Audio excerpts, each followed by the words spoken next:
Shalom. Shalom. Puji Tuhan. Kita saat ini sama-sama belajar lagi.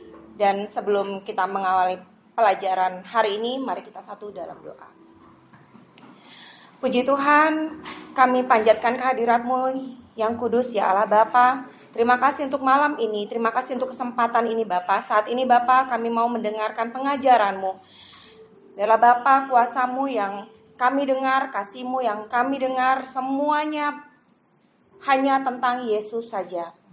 Terima kasih Bapa, di dalam nama Tuhan Yesus kami siap mendengarkan firman-Mu. Amin. Ya, saat ini kita akan belajar bersama-sama kuasa dari hubungan ilahi. Perkenalan singkat, saya Evi Denga. Saya adalah gembala dari GKPR Charis, yang singkatannya adalah Gereja Kristen Pimpinan Roh Kudus. Dan di sini adalah teman-teman semua Charis Bible College yang luar biasa. Puji Tuhan, kita akan belajar sama-sama. Saya mengawali dengan suatu riset dari Harvard Medical School. Jadi Harvard Medical School ini saya nggak bisa kanan kiri ya. Sini aja ya. Oke. Harvard Medical School ini mengadakan riset tentang hubungan komunitas dengan kualitas hidup. Jadi riset ini dilakukan hampir 80 tahun. Luar biasa ya, saudara ya. Mereka itu memulai penelitian ini dari tahun 1938. Dan telah mengungkapkan bahwa ikatan atau sebuah hubungan dengan orang lain atau komunitas itu bisa membantu hidup lebih lama dan menjadi hidup lebih bahagia. Itu risetnya. Dan para ilmuwan ini memulai penelitiannya dengan meliti kesehatan terhadap 268 mahasiswa di tahun kedua Harvard pada tahun 1938. Dan peneliti ini juga memperluas penelitian mereka untuk menyertakan keturunan laki-laki yang kini berjumlah 1.300 dan berusia 50-an dan 60-an untuk mengetahui pengalaman awal kehidupan mempengaruhi kesehatan dan penuaan sampai mereka kembali.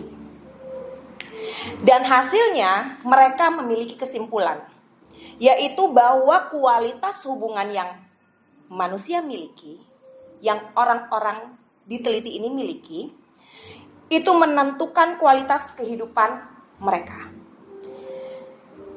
Baik itu umurnya, kesehatannya, maupun daya ingatnya. Jadi saudara, kesendirian itu adalah kebohongan yang iblis taruh supaya kita percaya. Kesendirian itu salah satu strategi iblis untuk kita percaya bahwa kita bisa sendiri. Dia mau kita tidak peduli dengan orang lain. Itu strategi iblis. Tidak ada orang, atau dia menaruh pikiran kepada kita, tidak ada orang yang peduli sama kamu. Gak ada orang yang mau dengerin omongan kamu. Itu semua sampai akhirnya kita menjadi self-centered. Dan itu bahaya. Riset yang dilakukan Harvard ini menunjukkan bahwa orang-orang yang berumur paling panjang setelah otak, jadi mereka ini meneliti otak, kesehatan, sampel darah, itu semua diselidiki dan ditemukan bahwa yang memberikan mereka rasa aman adalah kepastian bahwa ada orang-orang yang peduli terhadap mereka. Bukan karena jaminan kesehatan, fasilitas dari pemerintah, maupun tabungan atau uang yang banyak. Itu bukan jaminannya ternyata. Jadi komunitas atau pergaulan sangat mempengaruhi kualitas hidup. Ini hasil penelitian dari Harvard Medical School. Alkitab mengajarkan pergaulan yang benar buat kita. Amin. 1 Korintus 15 ayat 33. Saya bacakan, janganlah kamu sesat, pergaulan yang buruk merusak kebiasaan yang baik. Kalau saya cari bahasa Yunaninya, saudara, bahasa aslinya merusakkan ini, itu tuh artinya kerusakan total atau pembusukan. Itu adalah bahasa Yunaninya. Jadi kalau misalnya kita mau diartikan sebagai bahasa Yunaninya, ayat ini dikatakan jangan kamu disesatkan atau ditipu. Pergaulan yang buruk akan mengakibatkan kerusakan total atau pembusukan pada kebenaran yang sudah diterima selama ini. Jadi ada sejarahnya kenapa Rasul Paulus mengatakan pergaulan yang buruk merusak kebiasaan yang baik. Karena di awal-awal dalam surat yang pertama kepada jemaat Korintus, Rasul Paulus ini menemui bahwa ada sekelompok orang yang mengajarkan bahwa kebangkitan Kristus itu tidak benar. Dan ini merusak pengajaran-pengajaran yang sudah ditanam oleh Rasul Paulus. Dan banyak jemaat-jemaat Korintus yang terkontaminasi, yang mendengar atau ikut dengan ajaran bahwa tidak ada kebangkitan Kristus. Jadi peringatan ini diberikan kepada jemaat Korintus yang terpengaruh oleh ajaran yang salah, menyangkal kebangkitan Kristus. Inti pengajaran Paulus ini adalah peringatan praktis bahwa lingkungan sosial sangat mempengaruhi moral seseorang. Lingkungan sosial sangat mempengaruhi kebenaran yang sudah kita terima. Lingkungan sosial sangat mempengaruhi mindset yang sudah dibentuk dengan kebenaran firman. Inilah pentingnya suatu hubungan. Jadi dalam hubungan itu ada kepercayaan. Dan di dalam kepercayaan itu, kita bisa gampangnya untuk masuk pengajaran, masuk statement yang baru, betul? Rem itu tuh gampang. Kalau kita mempercayai seseorang, dia ngomong apa aja kita percaya. Dan itu masuk. Dan inilah yang terjadi pada saat itu di zaman jemaat Korintus. Amsal 13 ayat 20. Siapa bergaul dengan orang bijak menjadi bijak, tetapi siapa yang berteman dengan orang bebal menjadi malang. Saudara, teman-teman, pergaulan itu mempengaruhi pertama cara berpikir kita. Kedua cara bersikap kita. Ketiga, cara berbicara kita. Saya sangat concern dengan cara bicara anak-anak zaman sekarang. Mereka mengganti nama binatang dengan istilah yang lain, tapi kan tujuannya sama. Betul? Dan itu saya sangat concern sekali, karena apa yang mereka ucapkan itu menggambarkan pergaulan mereka. Mereka dengar dari teman, mereka dengar dari yang lain, dan itu sangat-sangat membentuk ke depan nantinya untuk cara berpikir, cara bersikap, dan cara berbicara. Mazmur 1 ayat 1 dan 2. Kita cepat aja ya. Berbahagialah orang yang tidak berjalan menurut nasihat orang fasik, yang tidak berdiri di jalan orang berdosa, dan yang tidak duduk dalam kumpulan pencemooh, tetapi yang kesukaannya ialah Taurat Tuhan dan merenungkan Taurat itu siang dan malam. Teman-teman, kitab Mazmur ini berkata bahwa berbahagia, di KJV-nya itu ditulis blessed. Seorang diberkati atau tidak itu sangat ditentukan oleh jalan orang itu sendiri. Di mana dia berdiri, dengan siapa dia ngobrol, dengan siapa dia duduk, atau dengan individu siapa dia membangun suatu hubungan. Itu akan menentukan kualitas kehidupan dia ke depannya. Dan kebahagiaan hadir. Ini kembali lagi ke Mazmur tadi yang berkata, pada saat kita tidak berjalan dengan orang fasik, tidak berdiri dengan orang berdosa, dan tidak duduk dalam kumpulan pencemooh, tetapi merendam diri dalam firman Tuhan. Dengan cara merenungkan firman Tuhan itu siang dan malam. Kita tahu sendiri firman Tuhan itu adalah seorang pribadi. Amin. Dan inilah kunci awal, saudara, untuk melahirkan kuasa dari hubungan ilahi atau hubungan yang saleh, yaitu terhubung dengan Tuhan melalui merenungkan firman Tuhan siang dan malam, yang artinya bergaul dulu dengan Tuhan. Saat kita terkoneksi dengan Tuhan, saat kita terhubung dengan Tuhan, kita sedang membentuk kualitas diri kita dari dalam. Kita sedang membentuk nilai kita, nilai diri kita itu dari dalam. Sehingga kita bisa tahu pergaulan yang mana yang pas dengan nilai yang sudah kita dapat dari dalam. Kenapa saya bilang dari dalam? Karena Roh Kudus ada di dalam kita. Amin. Dan dengan pengertian yang benar dalam firman Tuhan dan tentunya tuntunan Roh Kudus, kita memiliki filter atau saringan dalam memilih sahabat atau komunitas. Iya enggak?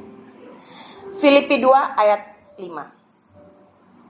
Hendaklah kamu dalam hidupmu bersama menaruh pikiran dan perasaan yang terdapat juga di dalam Kristus Yesus. Inilah filternya, teman-teman. Pada saat kita mencari sahabat, mencari komunitas, kuncinya cuman menaruh pikiran dan perasaannya di dalam Kristus. Jadi sahabat dan komunitas adalah sama-sama memiliki pikiran Kristus. Sama-sama memiliki perasaannya di dalam Kristus. Dan teman-teman, pelayanan yang penuh kuasa itu lahir dari hubungan kita dengan Tuhan. Amin. Ada kuasa di dalam hubungan. Hubungan membawa hidup. Hubungan suami dan istri melahirkan seorang bayi. Roh manusia dengan roh Allah bersatu, kelahiran baru terjadi. Saudara seiman bersatu, Allah mencurahkan berkat-Nya, seperti yang tertulis dalam Mazmur 133. Dan ketika para murid-murid bersatu pada hari Pentakosta, ada pencurahan Roh Kudus. Dan iblis takut dengan hubungan ini, saudara. Iblis takut dengan komunitas ilahi. Iblis takut dengan komunitas yang saleh. Tujuan iblis itu memutus hubungan kita dengan Allah. Tujuan iblis untuk memutus hubungan suami dan istri. Tujuan iblis untuk memecahkan pertemanan, jemaat, membuat orang terasing. Itu tujuannya. Karena iblis tahu ada supranatural di dalam suatu hubungan. Markus 6 ayat 7. Ia memanggil ke-12 murid itu dan mengutus mereka berdua-dua. Ia memberi mereka kuasa atas roh-roh jahat. Yesus aja mengutus muridnya berdua-dua ya saudara, bukan sendiri-sendiri. Saudara pasti banyak yang tahu ya, bangsa Israel itu orang-orang jenius. Jadi kebanyakan orang jenius lahir dari bangsa Israel, betul ya? Dan ternyata bangsa Israel ini memiliki metode belajar yang unik. Namanya adalah Hafruta. Metode Hafruta ini adalah pendekatan pembelajaran tradisional Yahudi yang melibatkan sepasang siswa. Jadi tidak sendiri. Sepasang. Untuk menganalisis, mendiskusikan, dan memperdebatkan teks secara kritis. Fokus utama pembelajaran ini bukan mencari satu jawaban yang benar, melainkan mengembangkan kemampuan berargumentasi, menantang asumsi, dan menumbuhkan pemikiran yang logis. Itu adalah tujuan dari pembelajaran bangsa Israel. Dan hasilnya adalah apa? Membentuk pemikir yang mampu menciptakan solusi original dan tidak menerima informasi mentah. Pengkhotbah 4 ayat 9 sampai 10. Berdua lebih baik daripada seorang diri, karena mereka menerima upah yang baik dalam jerih payah mereka. Karena kalau mereka jatuh, yang seorang mengangkat temannya, tapi why orang yang jatuh yang tidak mempunyai orang lain untuk mengangkatnya. Saya agak kaget pas baca why. Coba kita baca bersama ya. Kita buka Pengkhotbah 4 ayat 9 sampai 10. Pengkhotbah 4 ayat 9 sampai 10. Sudah dapat? Bareng-bareng kita baca. 1, 2, 3. Berdua lebih baik daripada seorang diri, karena mereka menerima upah yang baik dalam jerih payah mereka. Karena kalau mereka jatuh, yang seorang mengangkat temannya, tetapi why orang yang jatuh yang tidak mempunyai orang lain untuk mengangkatnya. Saya balik lagi mencari bahasa aslinya, saudara. Bahasa asli why ini ternyata bahasa Ibrani. Bingung ya why ya? W-A-I. Ternyata itu adalah bahasa Ibrani yang artinya celakalah. Jadi di sini dinyatakan celakalah orang yang jatuh tidak mempunyai orang lain untuk mengangkatnya. Ini dahsyatnya komunitas, saudara. Ada lagi, Pengkhotbah 4 ayat 12. Ayo kita baca sama-sama. Pengkhotbah 4 ayat 12. Masih tetanggaan sama pengkhotbah tadi. Kita baca sama-sama. 1, 2, 3. Dan bila mana seorang dapat dialahkan, 2 orang akan dapat bertahan. Tali 3 lembar tidak mudah diputuskan. Balik lagi, saya cari bahasa aslinya, yaitu Ibrani, yang artinya dialahkan. Bingung ya, dialahkan. Dialahkan ini artinya berasal dari akar kata takap, yang berarti mendesak, menyerang, atau menguasai dengan kekuatan. Jadi apabila mana seorang dapat dikuasai dengan kekuatan, 2 orang akan dapat bertahan. Kekuatan 1 orang itu tidak bisa mengalahkan kekuatan 2 orang. Ini arti ayatnya. Dan dijelasin lagi, tali 3 lembar tidak mudah diputuskan. Semakin ngerti ya kenapa Tuhan mau kita punya komunitas ilahi. Matius 18 ayat 19 sampai 20. Saya bacakan ya, Matius 18 ayat 19 sampai 20. Dan lagi aku berkata kepadamu, jika 2 orang daripadamu di dunia ini sepakat meminta apapun juga, permintaan mereka itu akan dikabulkan oleh Bapakku yang di surga. Sebab di mana 2 atau 3 orang berkumpul dalam namaku, di situ aku ada di tengah-tengah mereka. Tuhan tidak pernah menciptakan kita pertapa rohani. Betul? Tuhan aja menciptakan Adam dengan Hawa.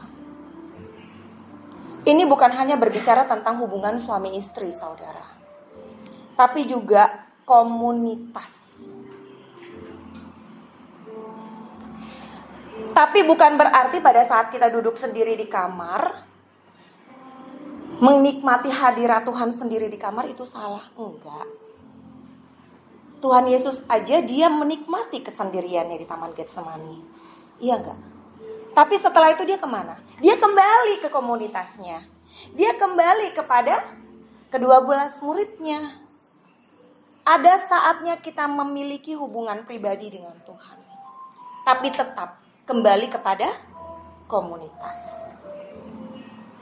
Ibrani 10 ayat 25. Janganlah kita menjauhkan diri dari pertemuan-pertemuan ibadah kita, seperti yang dibiasakan oleh beberapa orang.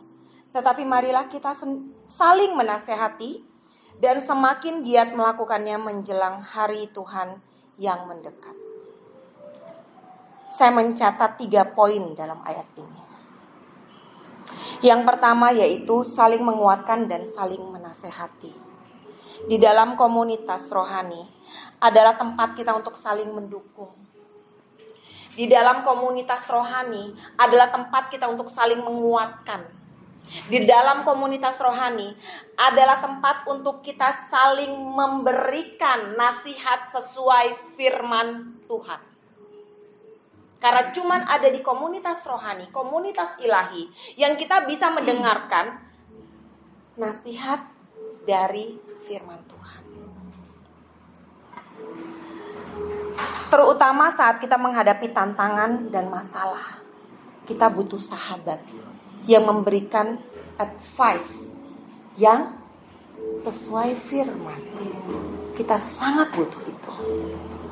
Poin kedua, di dalam komunitas rohani itu adanya pertumbuhan rohani. Komunitas rohani ini membantu kita bertumbuh menjadi dewasa rohani. Dari mana, saudara? Pertama, dari kesaksian teman-teman kita. Pada saat mereka keluar dari masalah, mendapat pertolongan, menikmati karya-karya hebat Tuhan, itu ada suatu luapan dari dalam mereka untuk menceritakan kepada orang lain. Dan betapa bahagianya kita dapat cerita itu, dapat kesaksian itu, untuk membuat kita semakin, dia bisa, kenapa aku enggak? Iya enggak? Banyak hal yang kita alami, ujungnya kita nabrak-nabrak karena kita nggak tahu. Iya nggak? Kita babak belur dulu baru tahu, oh ini toh firmannya. Kenapa aku nggak dengar? Benar nggak? Saya ngalamin sih. Jadi babak belur dulu baru ngerti. Dan Tuhan nggak mau begitu, saudara. Tuhan ingin kita ada komunitas rohani agar kita sama-sama saling membangun, saling melengkapi, saling memberikan kesaksian, saling menceritakan betapa hebatnya Tuhan kita. Menceritakan karya-karya hebatnya yang sudah dialami satu sama lain. Itu powerful. Dan kesaksian kita membuat iblis takut. Amin. Jadi bersaksi terus, saudara. Dan pada saat kita di dalam komunitas rohani, ada pertumbuhan rohani. Yang keduanya adalah kita bisa belajar melihat sesuatu, melihat suatu masalah, melihat suatu tantangan dengan sudut pandang yang berbeda. Dengan sudut pandang yang banyak. Bukan hanya sudut pandang, kalau kita sendiri itu ujungnya mengasihani diri sendiri, saudara. Aduh, aku udah begini, kenapa dia begitu ya? Baperan ujungnya. Dan di situ tidak ada aliran Roh Kudus, tidak ada aliran kuasa pada saat kita fokus ke diri kita sendiri.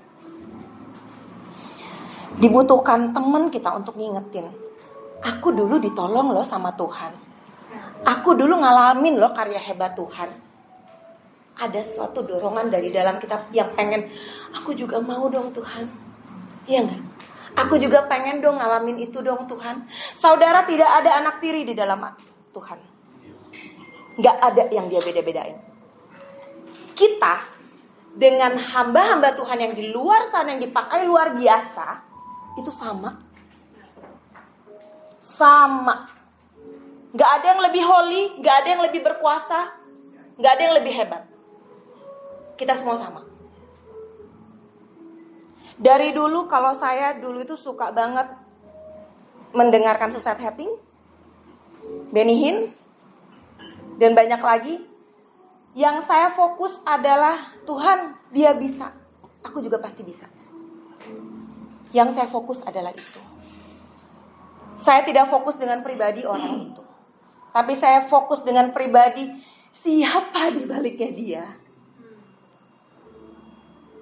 Dan saya bisa melihat Yesus melalui dia. Dan saya juga mau orang lain melihat Yesus melalui saya. Itu terbangun pada saat kita punya komunitas. Untuk menerima apa yang menjadi kita tidak tahu. Jangan pagarin diri kita, saudara, dengan sesuatu yang ujungnya membuat kita down. Artinya, pada saat kita sendiri dan kita mulai merasakan Tuhan meninggalin saya, Tuhan gak ada, Tuhan, hati-hati. Anda butuh tangan teman Anda untuk menarik Anda, mengangkat Anda, mengingatkan lagi, kasih Tuhan. Tuhan mengasihimu. Yang ketiga, dalam komunitas rohani, dalam komunitas yang saleh, kita dapat hidup dalam iman.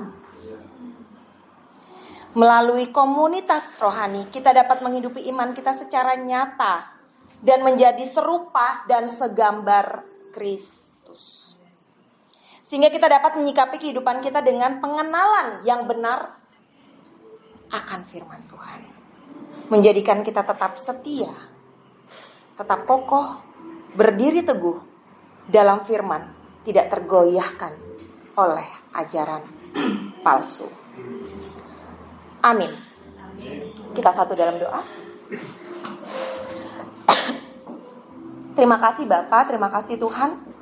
Terima kasih untuk pengajaran hari ini Bapak. Biarlah Bapak Engkau terus berbicara melalui hati kami masing-masing. Engkau yang menerjemahkan secara personal dalam hati kami masing-masing apa yang Engkau ingin sampaikan. Sehingga firman-Mu tepat sesuai sasaran anak-anak-Mu. Dan sesuai pengertian yang Kau berikan kepada mereka. Terima kasih Tuhan, di dalam nama Tuhan Yesus kami telah berdoa dan mengucap syukur. Amin.